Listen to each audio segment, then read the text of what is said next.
will meet any attempt to take the country back to violence, hate, and destruction of property with legally sanctioned, appropriate corrective mechanism.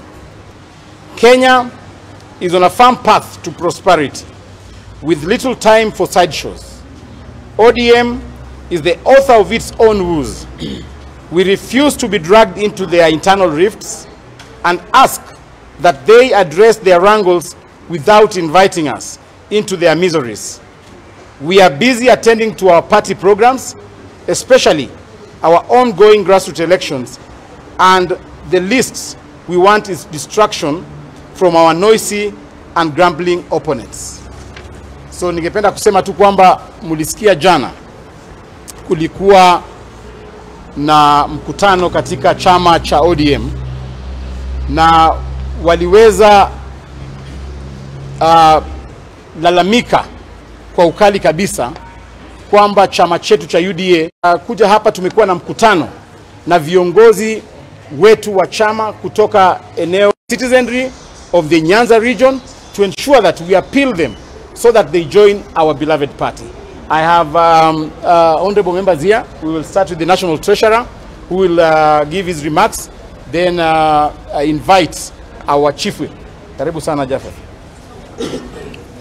Asante sana Bwana Secretary General. Kwa majina mimi naitwa Japheth Nyakundi, na ningetaka kunena neno moja ama mbili kuhusu yale ambayo Secretary General wetu amesema.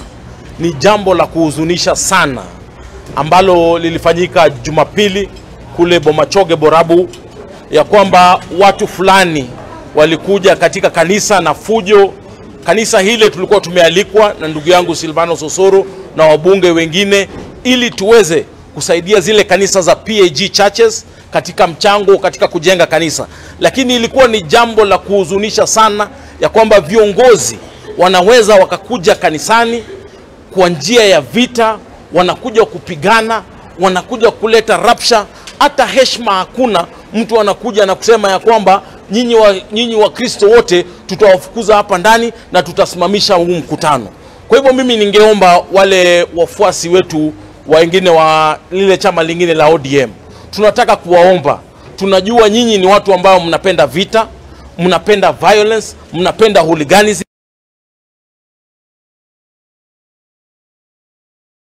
Heshima. Tukiwa kanisani tuweze kudumisha.